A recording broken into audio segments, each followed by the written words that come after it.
Now, this past weekend, allegations against media personality Buji Bikwa were made by another media personality, Boitumelo Thulo, after an alleged brawl broke out at a hotel. Thulo filed charges for assault against Bikwa, who was arrested. He was released on bail a few days later. On Thursday, voice clips of the alleged incident trended on social media, leading to the hashtag Justice for Boiti, and debates arose about holding public figures accountable, especially where people from minority groups such as the LGBTQIA+ community are involved. However, there are still questions being asked about whether social media influence amounts to accountability in the courts. To discuss this, we speak to Executive Director for GBV Monitor South Africa, Omogolo Taunyane-Mnguni, as well as lawyer and social justice activist Letlhogonolo Mokgoroane. Thank you very much to both our guests this morning. And that's just it, right? So the outrage that we will see sometimes on social media, does it necessarily mean that when these issues are taken to the courts, they play themselves out well? Let me start with you, Letlhogonolo. I mean, it's an interesting question that you ask, because the question is, what is play themselves out well, right? We know that the criminal justice systems and activists for gender-based violence have spoken about how non-victim centered the criminal justice system is. So it's quite a difficult question to answer, because you think about the idea that, is it going to be victim-centered? So we hope that justice will be served, but we can't necessarily say with absolute certainty that the criminal justice system is going to ensure that everything works. Let me just come to you, Omogolo, right, and take a couple of steps back when somebody does come out and say, well, this is what has happened to me.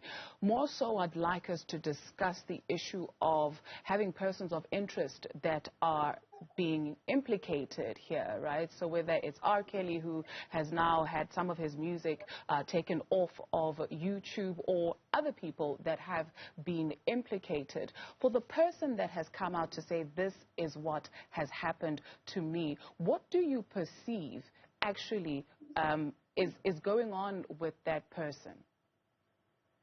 Right.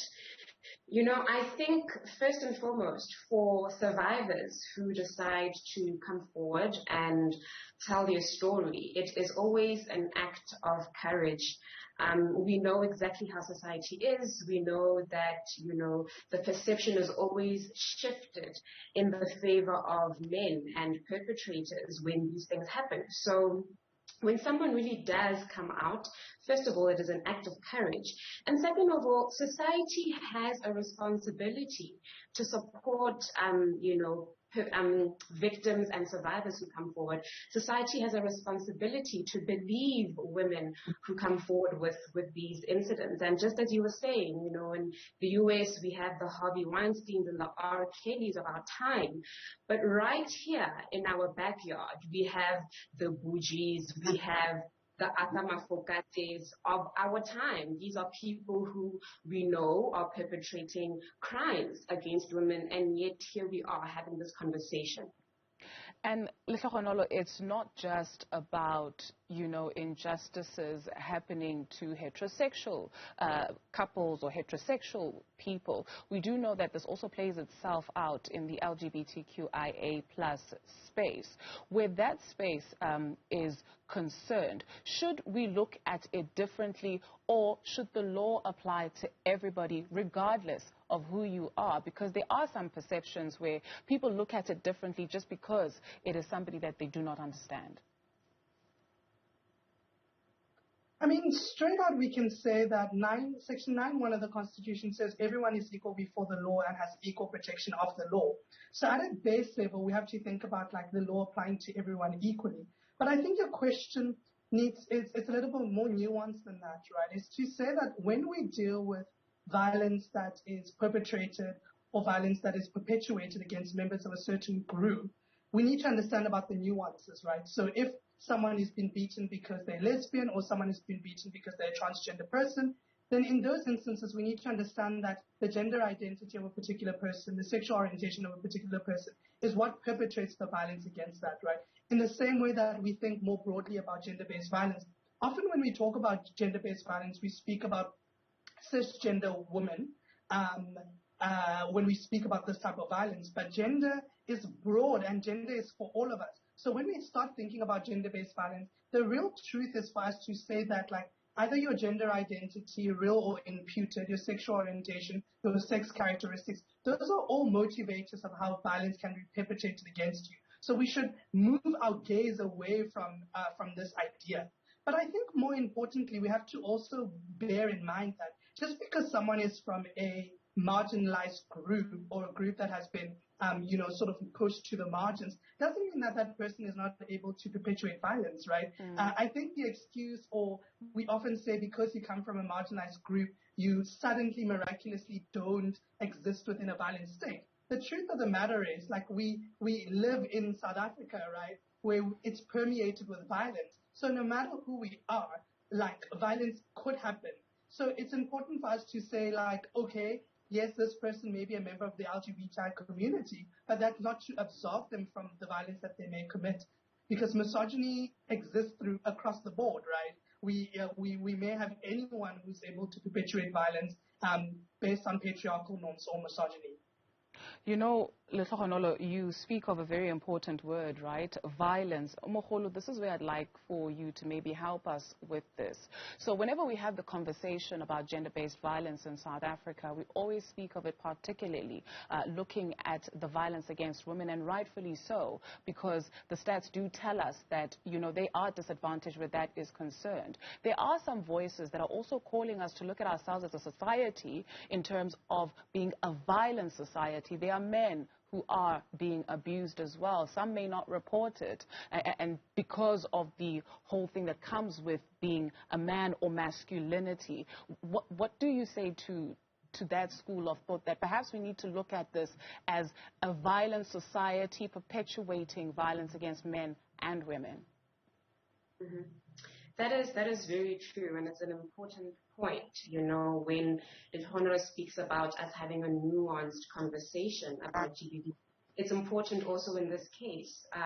We know that, you know, the numbers are showing us that there's a high rate of violence that is perpetuated against women and girls, but we do know that there's incidents of men who do come forward and, you know, also out of an act of courage to say, this is what is happening to me. And as much as we feel like we have a responsibility to support and believe women when they come forward, that extends to the experiences of men as well. It is not to say that we should then ridicule them and they are therefore less, you know, they are less men, you know, because of the fact that they are now on the other side of, you know, the situation, and they are now they're not perpetrators, they are survivors, and they are victims in that instance. So we still need to have, you know, a very nuanced conversation about our understanding of GBV. It extends to men and to women. Men and women can both be perpetrators of violence, and it happens from a perspective of a power dynamic that exists between two people. We do know that because we live in a patriarchal, misogynistic society, in most cases that dynamic is usually slanted in the favor of men.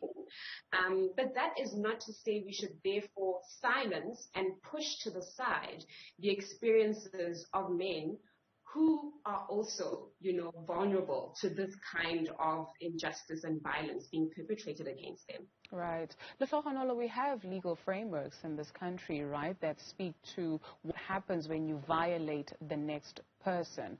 That we see violence happening between intimate partners, or that person doesn't even have to be your intimate partner, right?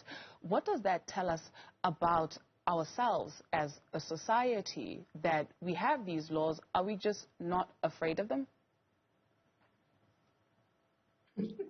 I mean, I think we have to speak about impunity, right? And this idea that a number of people we've seen have, they've been reported violence against these people, and it seems they've gone unabated. And it just seems like as people, like I said at the beginning, the criminal justice system is not doing what it's supposed to, right? there's a Constitutional Court judgment which deals with rape. And in that judgment, the court really says like the criminal justice system should be about victims.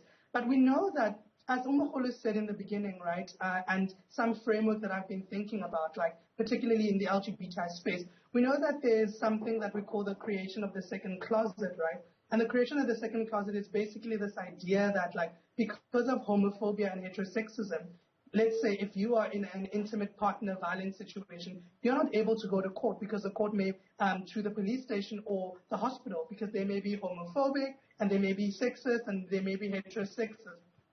And in those instances, we know that a number of women don't come up because they're not going to be believed.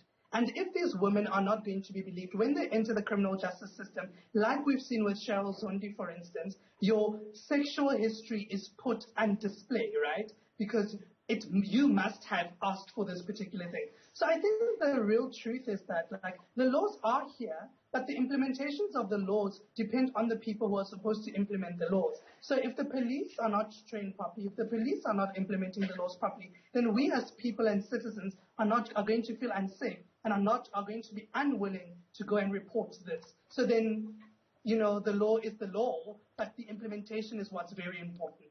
Thank you very much to both our guests for indulging us this morning. GBV Monitor South Africa, Omogolo Taunyane-Mnguni, as well as lawyer and social justice activist Letlhogonolo Mokgoroane. Thank you very much.